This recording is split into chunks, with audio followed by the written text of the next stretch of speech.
Que se passe-t-il lorsqu'un pape renie, sans citer de source, les enseignements de son prédécesseur? C'est arrivé le 15 avril 2026 dans l'avion du retour d'Algérie. Et le plus troublant, c'est que presque personne ne l'a remarqué. À la fin de cette vidéo, vous comprendrez pourquoi cette phrase n'est pas un détail mineur, mais le test décisif d'une rupture silencieuse, la plus profonde de ces 20 dernières années.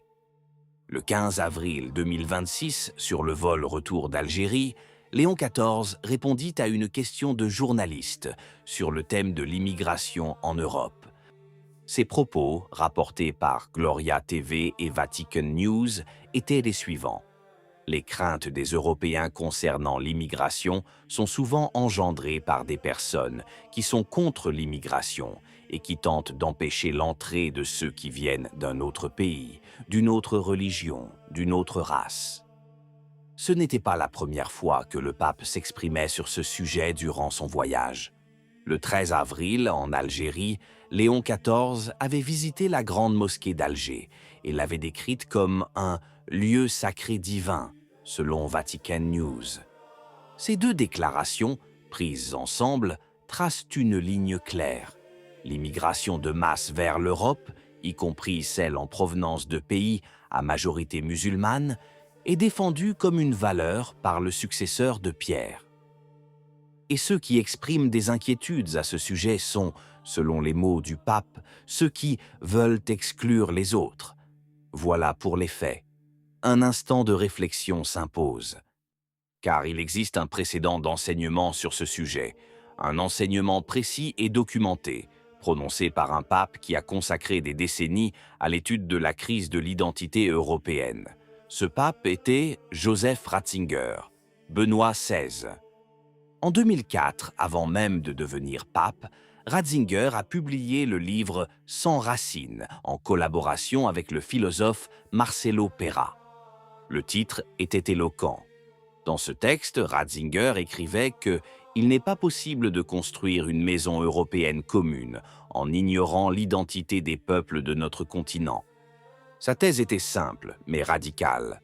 L'Europe ne peut survivre sans les racines judéo-chrétiennes qui lui ont donné naissance. Une véritable intégration exige non seulement l'acceptation, mais aussi, et surtout, l'assimilation à ces valeurs. Sans cela, il ne peut exister qu'une coexistence précaire, vouée à l'échec. Le 18 avril 2005, la veille de son élection à la papauté, Ratzinger prononça une homélie intitulée « Pro Eligendo Pontifice ». Cette phrase est entrée dans l'histoire.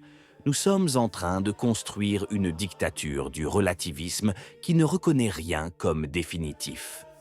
Dans cette même homélie, Benoît XVI a dit quelque chose qui mérite d'être relu aujourd'hui, mot pour mot.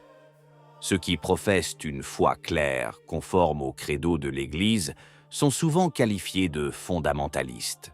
Parallèlement, le relativisme, c'est-à-dire l'absence de tout critère de jugement, est présenté comme la seule position acceptable. Entendez-vous l'écho? Ceux qui expriment des inquiétudes face à l'immigration de masse sont qualifiés, pour reprendre les mots du pape en exil, de personnes qui veulent empêcher les autres d'entrer. Le mécanisme est identique. Ceux qui ont une position claire sont stigmatisés, ceux qui n'en ont pas sont glorifiés.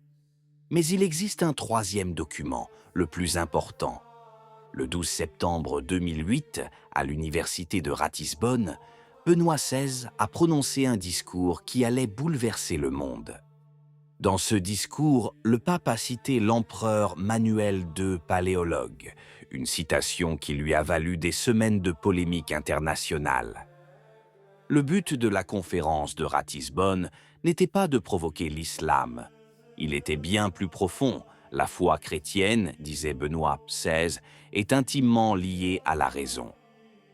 Dieu est logos, raison, parole, ordre.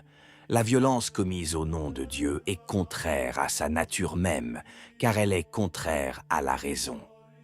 Cette leçon était une invitation à un dialogue sérieux, non pas un dialogue fait de sourires et d'accolades. mais un dialogue qui oblige l'autre à se confronter à de vraies questions. C'était tout le contraire des éloges inconditionnels. En résumé, d'un côté, Benoît XVI, l'Europe a des racines qu'on ne peut ignorer. L'intégration exige des critères clairs. Le relativisme est une dictature. Le dialogue avec l'islam doit être rationnel et non sentimental. En revanche, Léon XIV, les craintes des Européens concernant l'immigration sont engendrées par ceux qui veulent exclure. La mosquée d'Alger est un espace sacré et divin. Il ne s'agit pas de deux nuances différentes d'un même magistère. Il s'agit de deux visions opposées de l'Europe, de l'identité chrétienne et du dialogue avec l'islam. Et cette opposition n'a jamais été évoquée publiquement. Aucun cardinal ne l'a mentionné. Aucun évêque ne l'a consigné dans les procès-verbaux. Le désaccord est pourtant bien présent dans les documents, mais c'est comme s'il n'avait jamais existé. Pourquoi? Peut-être parce que la nommer coûterait trop cher. Peut-être parce que le système ecclésiastique actuel ne laisse aucune place à ceux qui disent « Attendez, il y a une contradiction ». Peut-être parce que la dictature du relativisme dont parlait Benoît XVI a également trouvé refuge entre les murs du Vatican. Un détail est frappant.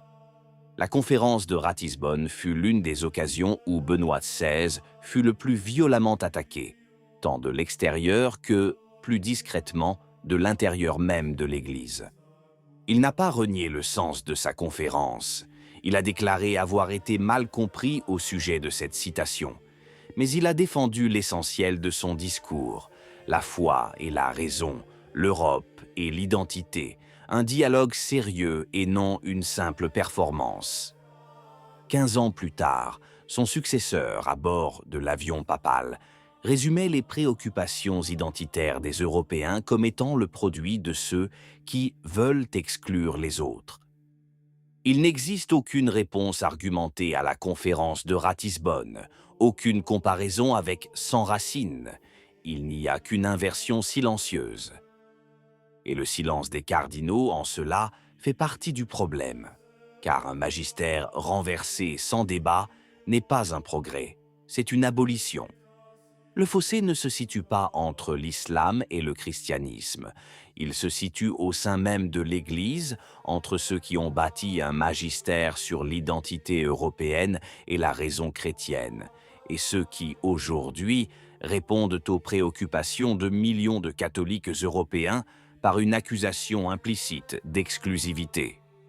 Benoît XVI nous avait prévenus. Il avait dit que le relativisme mènerait à la dictature. Il avait dit que quiconque affichait une foi claire était qualifié de fondamentaliste. Il parlait de l'avenir, et cet avenir est déjà là. Qu'en pensez-vous? Si la vidéo vous a plu, laissez un commentaire. Amen. Que Dieu vous bénisse.